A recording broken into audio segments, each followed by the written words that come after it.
Bonjour à tous, bienvenue dans ce nouvel épisode du podcast Y'a pas de la data, toujours animé par Pierre Vanier, CEO de Flint, et moi-même, Thomas Maymoun, Machine Learning Engineer. Dans les précédents épisodes, nous avons beaucoup échangé sur l'intelligence artificielle et la Generative AI. Aujourd'hui, on replonge dans les fondements même de l'intelligence artificielle avec la data science. Et pour cela, on a le plaisir d'accueillir Mohamed Bedia, Head of Data and Analytics du groupe M7, entreprise du secteur de l'audiovisuel et filiale de Canal+. Mohamed partage régulièrement sur ses réseaux sociaux et tente de vulgariser des phénomènes rencontrés tels que le paradoxe de Bergson, mais aussi des axes de réflexion organisationnelle comme la maturité analytique des organisations. Bonjour Mohamed Bonjour Thomas. et bienvenue dans ce 6e épisode du podcast Y'a pas de la data. Salut, merci Thomas pour l'intro. Content d'être avec vous. Salut Mohamed, salut Thomas. Je trouve ça intéressant parce que moi j'ai dû moi-même faire mes recherches pour le paradoxe de Bergson.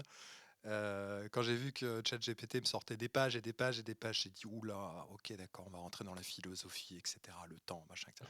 Bon, on en reparlera peut-être, mais parce que sinon on va passer 10 heures dessus. Mais bienvenue Mohamed. Et qu'est-ce que déjà M7 vis-à-vis du groupe Canal+, et aussi quel est ton rôle finalement, ton titre, ton rôle, ton périmètre au sein d'M7? D'accord. Donc M7 ou M7 comme on l'appelle en interne, c'est on va dire la filiale, la branche de Canal+ International qui couvre l'Europe. Aujourd'hui, le groupe Canal+ est divisé entre Canal+ France et Canal+ International. Donc M7 couvre l'ensemble du territoire, quelques pays européens. Donc c'est la branche européenne de Canal+. En ce qui concerne mon rôle, je suis Head of Data et Analytics, c'est-à-dire que je lead les équipes Data Engineering and Management, les équipes BI Reporting classique et les équipes Data Science. Ouais, ça fait du monde tout ça. Tu as une taille d'équipe avec un S. Ça représente combien de personnes tout ça à peu près? Alors en interne, ça fait 13. Après, niveau consultant, on doit être sur à peu près une dizaine, donc à peu près 23 personnes. Ok, cool, cool. Alors du coup, lors de notre premier échange, quand on préparait ce podcast, tu nous parlais, et d'ailleurs sur ton LinkedIn, tu es assez verbeux et tu publies pas mal de posts très très intéressants d'ailleurs. Tu nous parlais de l'augmentation de nombre de projets DE, Data Engineering, un peu au détriment des projets data science.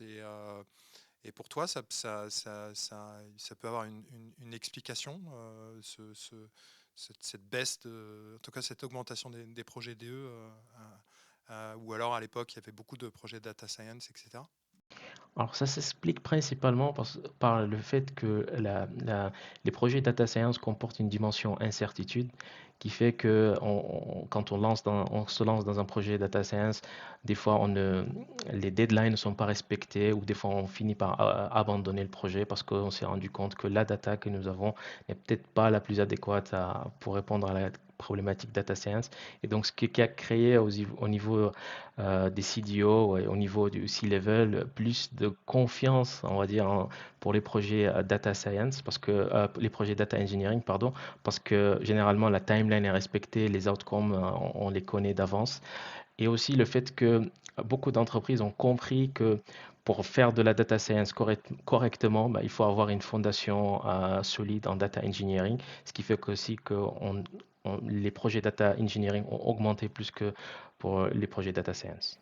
Donc finalement, si je comprends bien, c'est une sorte de retour à la normale, alors qu'il y avait une espèce de période où c'était tout feu, tout flamme sur la data science, il en faut partout dans mon entreprise, et vite, vite, vite, il faut embaucher 1, 2, 3, 10 data scientists, et puis au bout d'un moment, on se dit, ok, maintenant on les a, qu'est-ce qu'ils font en fait concrètement?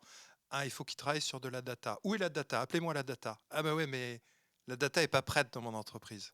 Ah ok, donc on s'est trompé d'ordre. Donc tu veux dire qu'en fait maintenant, il y a peut-être une réalisation des entreprises et une maturité dans leur vision de tout ça, que pour ces projets data science, il faut avant tout avoir des fondations, comme tu l'as dit, et des fondations, ça implique d'avoir un côté data ingénierie qui est bien avancé en fait. Absolument, sinon on tombe dans le paradoxe ou bien la malédiction d'époque infinie, parce que historiquement les data scientists ne faisaient que produire des POC très rarement. Ces proof of concept se transformaient en produits en production, et donc voilà, maintenant avec cette maturité, il y a un retour à la base.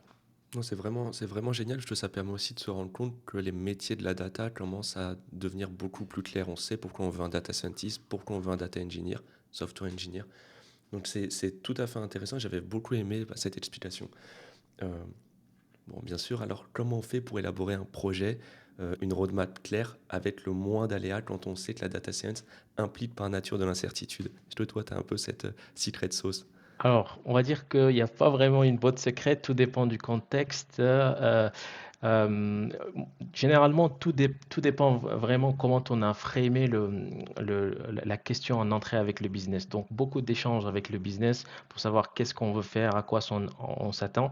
Et donc, une fois qu'on a une compréhension très claire de ce que faire, parce que la plupart des cas, on pense qu'on va aller vers du ML ou du deep learning, mais au final, on se rend compte qu'avec une régression simple, c'est fini et on n'en parle plus.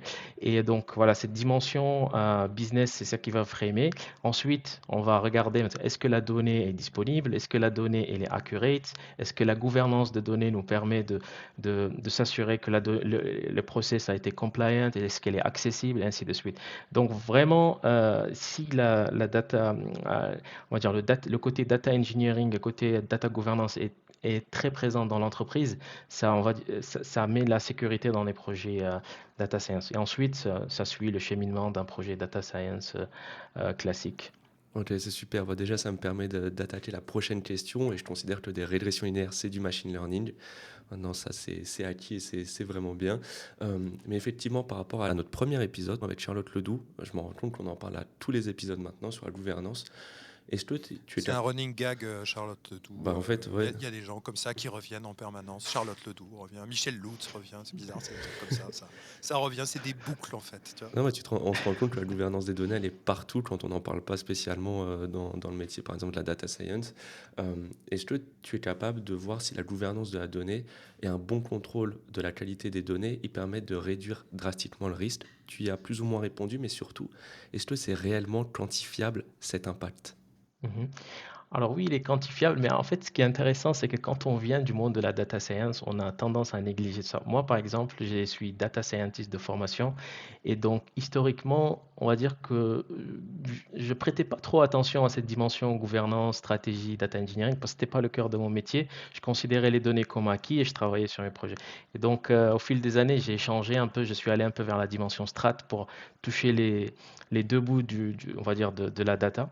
Et cela m'a permis de connecter la dimension engineering à la data science. Et on va dire qu'il y a pas mal de métriques qu'on peut utiliser pour quantifier cette dimension. Par exemple, si je prends l'exemple de Canal+, quand on se lance dans un projet où c'est un projet de prédiction et il faut que j'y ajoute une couche de explainable machine learning ou explainable AI en général pour expliquer au business, par exemple, les décisions du modèle qui font que tel client va churner ou pas.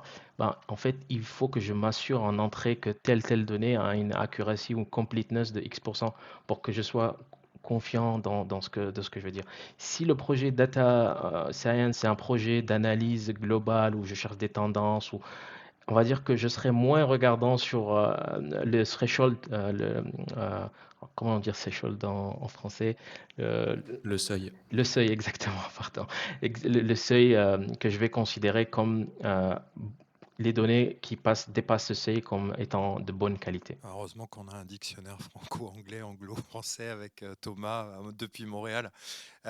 Du coup, super intéressant. En fait, ça veut dire que en fonction des projets, tu as des ensembles de KPI et d'indicateurs un petit peu différents en fonction de la nature des projets. Si je comprends bien, s'ils sont plutôt orientés en fonction de leur criticité, est-ce qu'ils sont DE, est-ce qu'ils sont DS, est-ce qu'il y a du ML, est-ce qu'il y a de l'IA, est-ce qu'il y a besoin d'explicabilité, etc., etc. Toi, j'imagine que tu gères plusieurs projets. Comment après, est-ce que tu crées des indicateurs ou des KPI un petit peu hybrides ou mixtes?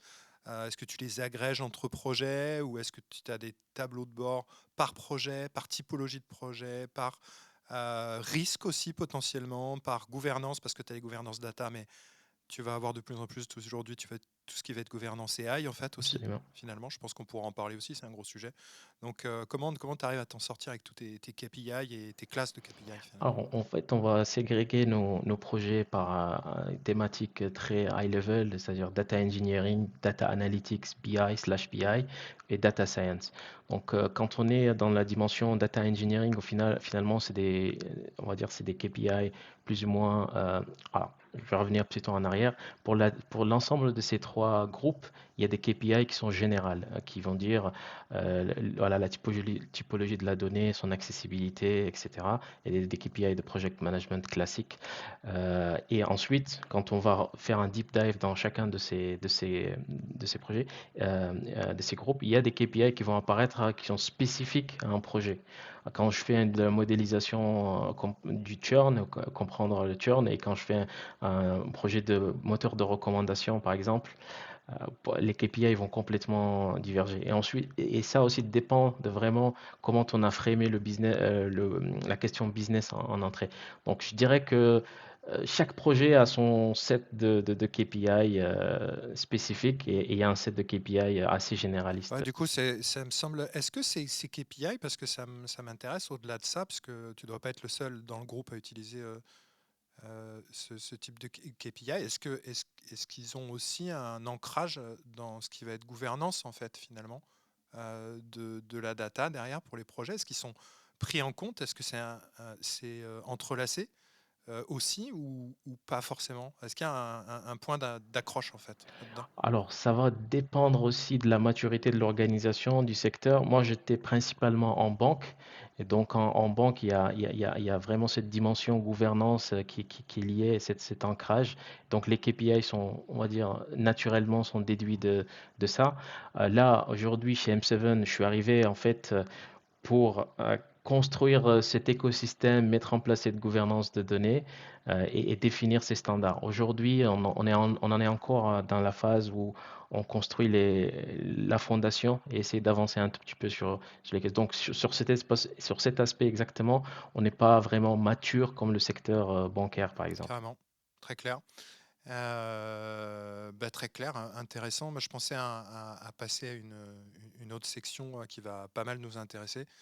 Enfin, moi, après, si tu me laisses, on en parle pendant 2 jours, mais je pense que c'est pas l'idée. Mais ça va être la section, c'est un peu le rôle des IA. Alors, pas de l'IA, mais plutôt des IA. D'ailleurs, bon, un gros troll, mais IA, qu'est-ce qu'on met dedans, qu'est-ce qu'on met pas dedans, c'est quoi l'IA, enfin bref, tout ce qu'on sait. Le rôle des IA dans les projets data science.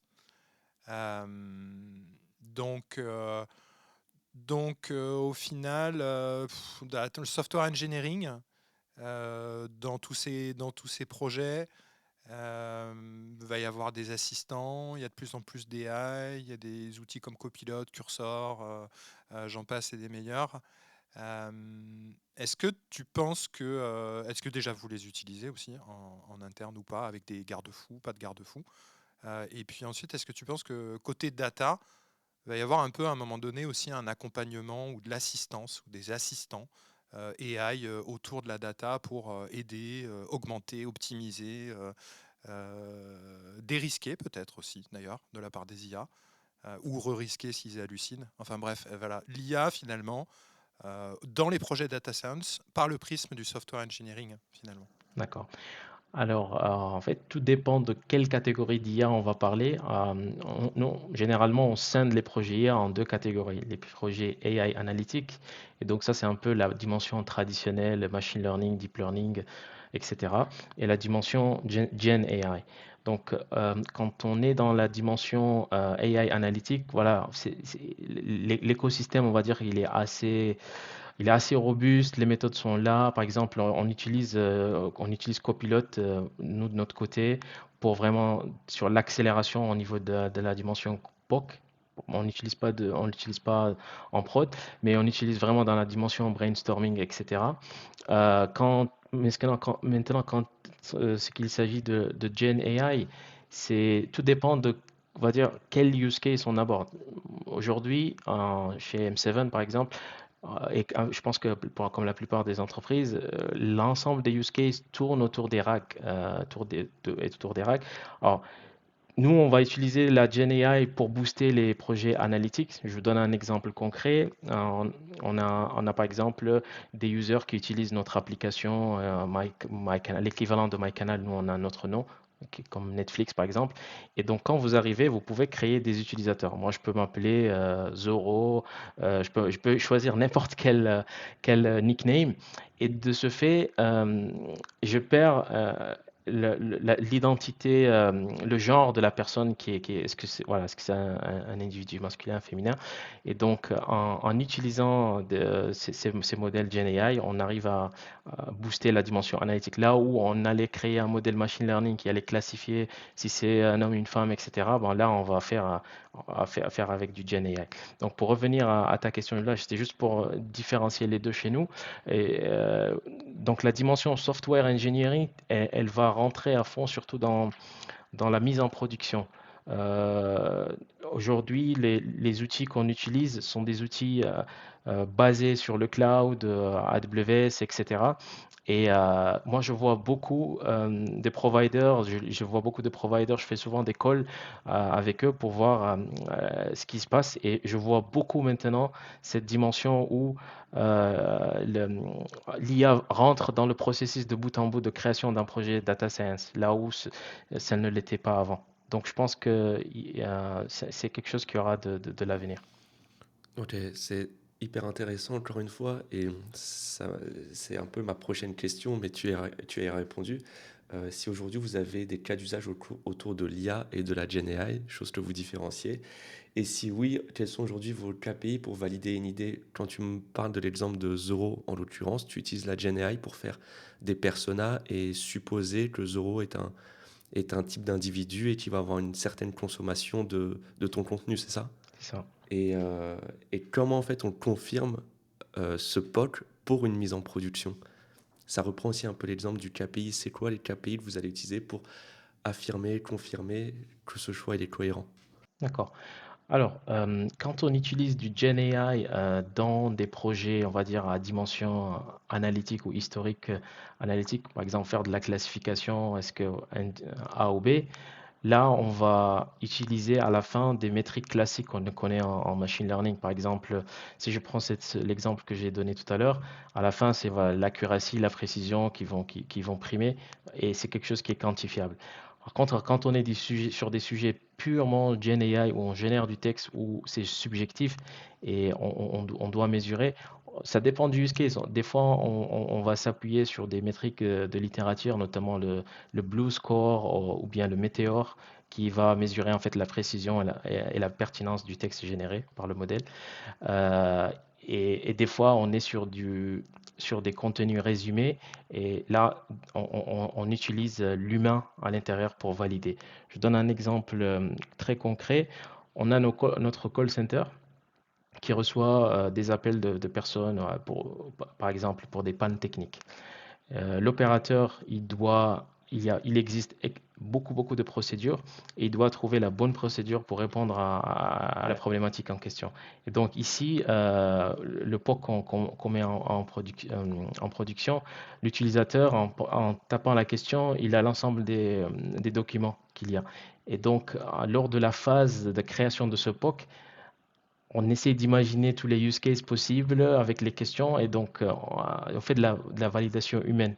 On ne se base pas par exemple sur des métriques de pertinence de texte. On va ajouter une couche humaine pour s'assurer de la robustesse du modèle avant d'aller en production. Donc c'est hyper pertinent. C'est vrai que ça, c'est beaucoup mieux que les arbres de décision comme on pouvait le faire avant dans les call centers. Donc, merci beaucoup pour l'explication et ça me permet aussi, comme on est dans la GenAI, de rebondir sur la question de Annabelle Gérard, donc 2 épisodes auparavant. Qu'est-ce que tu penses aujourd'hui des LLM de LLM? Alors, LLM de LLM qui fait, à mon sens, référence à Mixture of Expert Model, qui en fait, juste pour le grand public, c'est, on va dire, un LLM qui va combiner plusieurs LLM. Je peux illustrer ça comme un exemple d'une classe où, par exemple, on a un prof, on a plusieurs professeurs. Donc, chaque professeur représente un LLM qui est expert dans son domaine, maths, physique, etc. Et donc, l'avantage de ces LLM comparé de ces mixtures of modèles comparé à un LLM classique, c'est que quand les étudiants vont poser une question, Si on utilise un LLM généraliste, ils vont tous se rediriger vers un professeur qui peut-être a la connaissance, mais ça va engendrer beaucoup de coûts pour l'entreprise parce qu'il y a un LLM qui doit avoir l'ensemble des connaissances de tous les autres professeurs.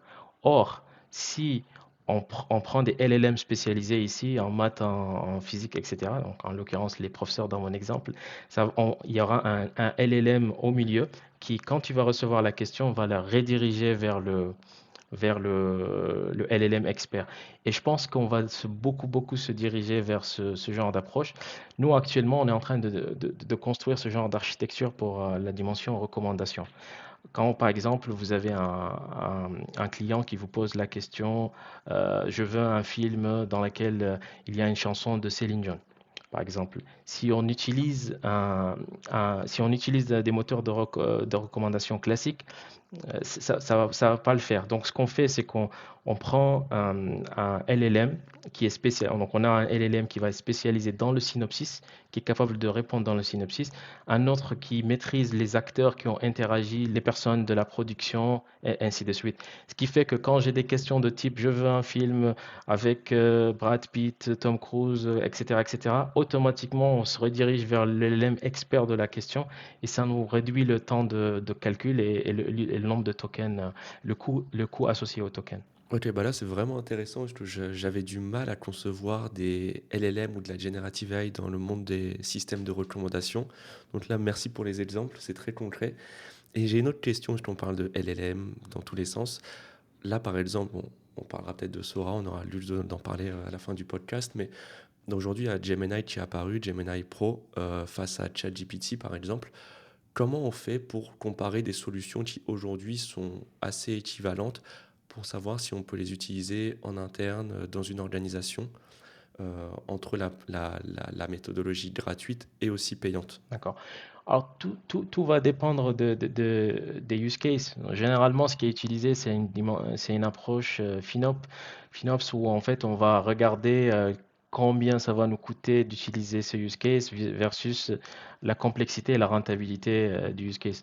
Typiquement, quand on est sur des use cases où on veut juste résumer un texte, où on veut juste extraire des mots-clés, etc., on a tendance à peut-être aller vers des modèles très simples ou des LLM moins coûteux. Alors, comment comparer ce modèle Gemini versus les autres dans un contexte d'entreprise? Je pense qu'on utilisera la même approche. On va regarder la dimension, la complexité du use case versus le coût d'utilisation.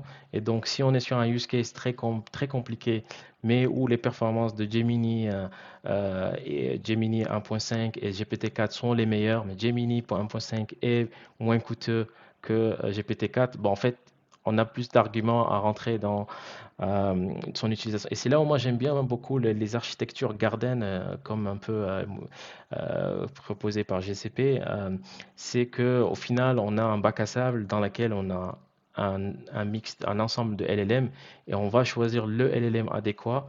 Là où beaucoup d'entreprises ont choisi de s'orienter vers un LLM spécifique, je parle par exemple de Azure OpenAI, où c'est ou bien du 3.5 ou bien du 4, là où on aurait pu prendre du Mistral ou autre à un coût beaucoup moins cher. Ouais, très, très intéressant, très intéressant. En fait, du coup, ça m'amène aussi à la question qui rejoint la question de Thomas, mais je vais aller un petit peu plus au fond des choses.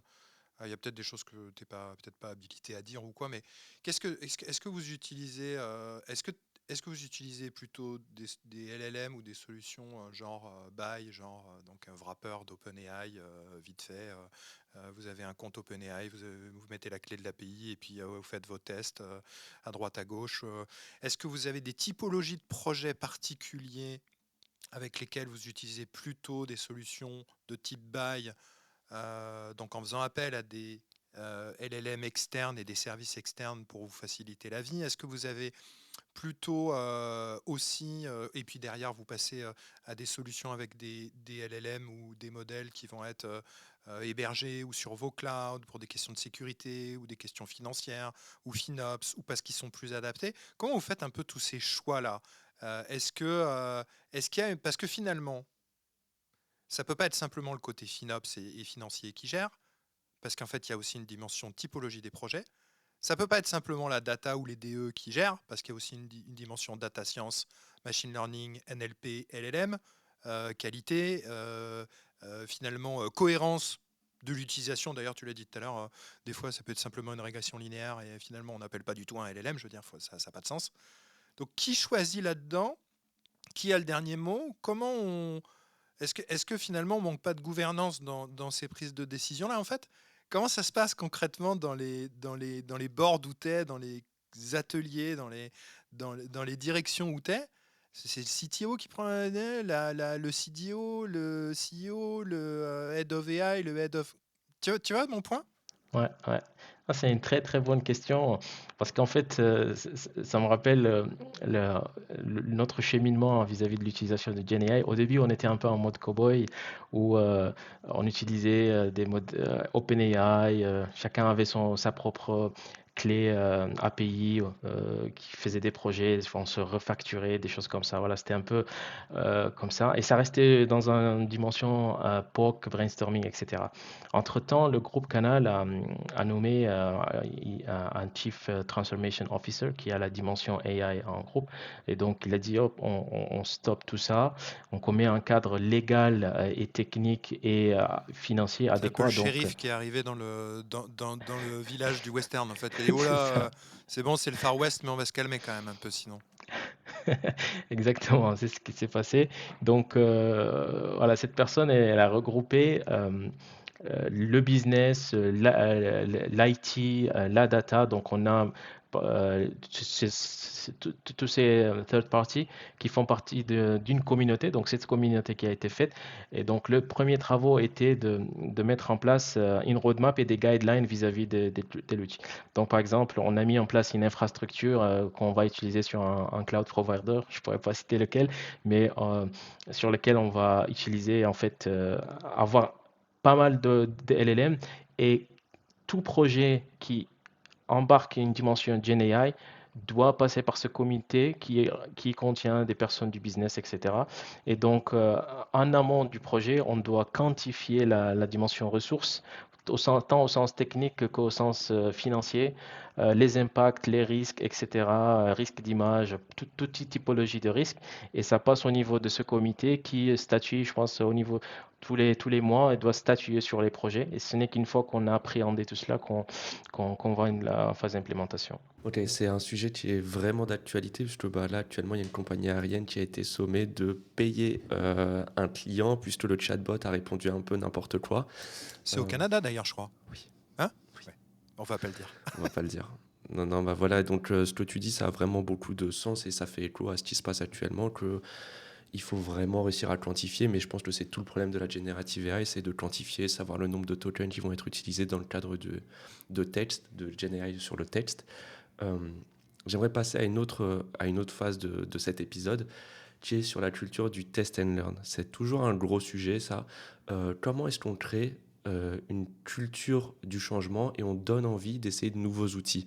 Aujourd'hui, quand la GenAI était complètement nouveau, c'était très excitant d'essayer. Je reprends toujours cet exemple, c'est vraiment le plus facile, ChatGPT, mais aujourd'hui on a ChatGPT qui fait ça, il y a Mistral qui permet de faire un peu l'équivalent, il y a Gemini qui permet de faire la même chose.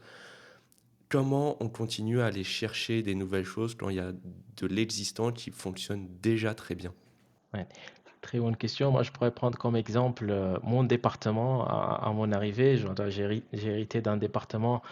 J'ai commencé à avoir juste la dimension BI. Ensuite, à mon arrivée, j'ai créé la section data science et j'ai récupéré la data engineering en cours de route. Et c'est des personnes qui ont des habitudes très différentes. La moyenne d'âge aussi, elle est, voilà, elle est très élevée. Il y a du tout. Il y a des jeunes, il y a des moins jeunes, etc. Et ça a été très très difficile de framer un socle data, IA dans lequel on va utiliser. Un exemple que j'avais utilisé pour un peu choquer les gens et puis qu'on puisse collectivement réfléchir, c'était quand Snowflake a mis en place l'acquisition de Streamlit. à acquérir Streamlit et avec Cortex. Parce que là où les gens ne voient pas l'impact en entreprise, c'est qu'ils vont regarder OpenAI, ChatGPT, ils disent c'est joli, c'est très bien, mais je ne vois pas comment ça va s'intégrer en entreprise. Et donc là, l'idée, c'était de montrer l'impact en entreprise sur le métier de data scientist et analyst. Donc Snowflake connecte un LLM ici, de mémoire, c'est Llama, au data model qui est utilisé. Donc, toutes les entreprises qui utilisent Snowflake peuvent utiliser ça en temps réel. Et donc, on lance la question, je veux la liste de tous les clients qui ont telle description, etc. Et donc, on le voit en live et en train de générer la requête SQL et générer le tableau et l'analyse. Et ça scotchait sur tous ceux qui étaient un peu réluctants sur cet aspect. Et donc, comment on met la culture du changement euh, une fois qu'on a vu ça, qu'on appréhende, ça dépend des personnalités. Il y a ceux qui vont vouloir de toute façon apprendre, évoluer, ceux qui vont être, on va dire, qui vont être, ils vont considérer ça comme un challenge, etc. Et donc, c'est là où l'entreprise doit accompagner. Moi, je vois beaucoup d'efforts qui a été fait au niveau du groupe Canal, où il y a eu des formations qui ont été faites sur du prompting, comment on fait, c'est quoi la Gen AI vis-à-vis des autres, etc. Et donc, si je prends l'exemple de mon équipe, on a essayé d'évaluer les niveaux de tout le monde vis-à-vis de ces outils. On les a classés en quatre groupes, des personas différents, et on a mis en place des trainings qui sont spécifiques à ça.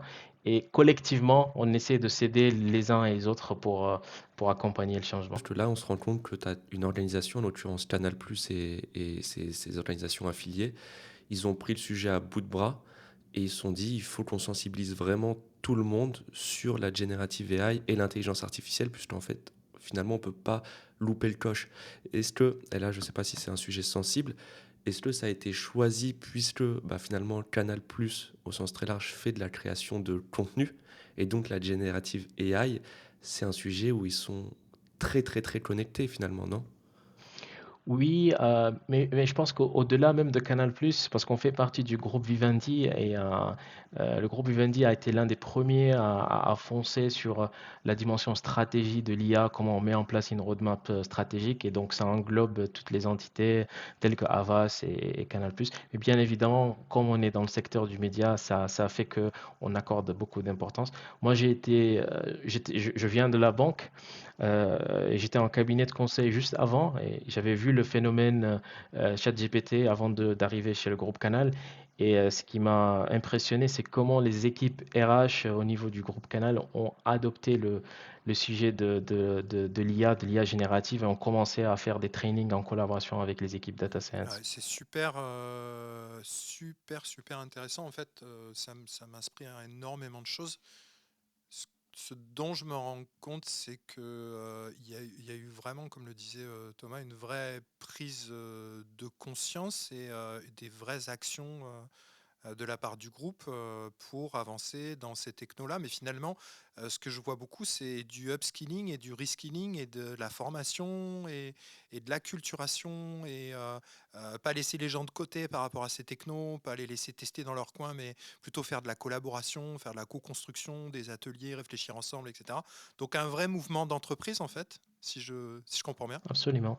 Je peux juste ajouter un dernier point, c'est qu'on a un programme entrepreneurial à l'intérieur qui est organisé par Canal+ International où on demande à des collaborateurs d'amener des idées Gen AI.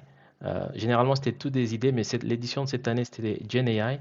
Et donc, c'est normal, et on va faire en sorte qu'on arrive avec un produit jusqu'à ce qu'il va en production. Et ce qui est intéressant, c'est que moi, j'ai participé en tant que participant, pas du tout dans le mentorat.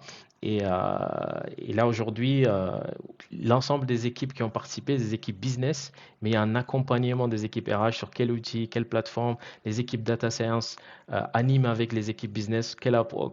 J'étais étonné de voir, par exemple, une responsable customer care qui me parlait de Mistral versus OpenAI, etc., alors que c'est pas du tout son domaine.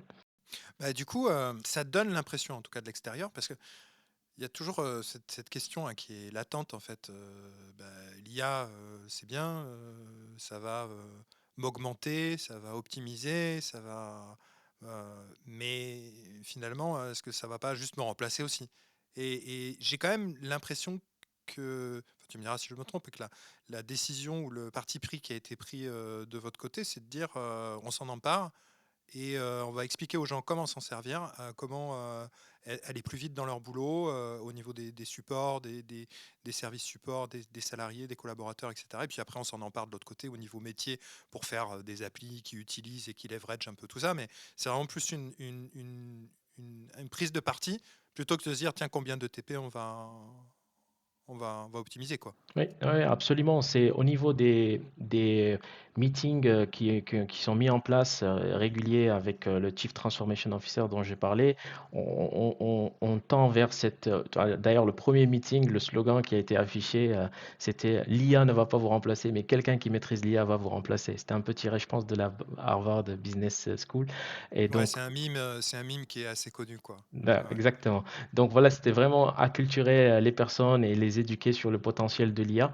Et la meilleure approche, c'était d'utiliser des approches use case. Nous, actuellement, ce qu'on fait, c'est que quand on parle avec des équipes business, on va aller regarder leur métier et leur montrer voilà, quelle optimisation, quel gain ils auraient à utiliser l'IA dans un environnement sécurisé, bien évidemment. Ça me fait tout de suite penser à la question de Sabrine Bendimerad. Donc je la répète, c'était au dernier L'une épisode, de nos invités. Ouais. notre dernier invité. Et je pense que la question n'était pas dans ce sens-là, mais on est en train d'en parler, donc ça a beaucoup de sens. Est-ce que toi, tu es en train de voir l'impact de l'IA dans l'éducation et la formation auprès de tes jeunes collaborateurs? Mais en fait, je me rends compte que là, on va pas s'arrêter à seulement tes jeunes collaborateurs. C'est auprès de Canal+. C'est comment tu ressens l'impact, non pas là de l'éducation, même si aujourd'hui on va peut-être parler de sensibilisation dans le cadre d'une entreprise, mais surtout de la formation au sens très large. Est-ce que c'est bénéfique aussi pour ton équipe, pour les 20 personnes avec qui tu collabores? Euh, voilà, c'est quoi l'impact? Ouais, je vous donne un exemple très concret d'impact. J'ai dans mon équipe quelques jeunes personnes qui ont rejoint récemment et donc bien évidemment avec l'engouement OpenAI, ils sont très à fond sur les LLM pour comprendre ce qu'on en fait. Et j'étais stupéfait de comment, par exemple, on est arrivé rapidement à construire nos wikis de best practice. euh, en utilisant les LLM, alors que c'était vraiment une initiative de ces jeunes pour accélérer sur comment je vais faire un prompt pour faire tel ceci, etc., pour embarquer les autres aussi pour suivre le mouvement. Et donc, et ce qui m'a vraiment intéressé, c'est que ce n'est pas une question d'âge et ce n'est pas une question de métier. J'ai l'exemple de notre VP Finance qui est à fond dans ces sujets alors que c'est pas du tout son corps de métier, qui vient nous challenger, etc. Donc, de nature, il y a des personnes qui vont suivre le mouvement, ça c'est sûr. Il y a les autres qu'il faut accompagner tout en démystifiant l'IA, en montrant l'accompagnement et les risques aussi. Ouais. J'ai une autre question. Est-ce il y a des gens qui ont fait des levées de boucliers, en fait? Si tout le monde est pour la générative AI, est-ce qu'il y a des gens qui, quand même, ont peur? Ils ont des doutes, ils sentent qu'il va y avoir un impact qui peut être négatif pour eux? Oui, alors je pourrais pas dire des détails exactement, mais je sais qu'au sein même de mon équipe, j'ai eu des personnes qui avaient voilà, levé des boucliers vis-à-vis de l'IA, qui ne voulaient pas vraiment s'engager dans des travaux qu'on faisait par peur que le travail soit automatisé, etc. Mais tout est une question de communication pour montrer des choses et pour dire que voilà, ça va libérer du temps pour qu'on aille sur des choses beaucoup plus importantes. À part ces deux, trois exemples dans mon équipe, au niveau de l'entreprise, j'en ai pas vous, mais je suis sûr et certain qu'il y en a beaucoup, mais qui n'en parlent pas. Ouais, ouais, ouais, ouais, je suis entièrement d'accord. Aujourd'hui, on entend beaucoup de gens aficionados ou fans ou complètement à fond là-dessus. Et on entend peut-être un peu moins ceux qui sont dans l'entreprise plus dubitatifs.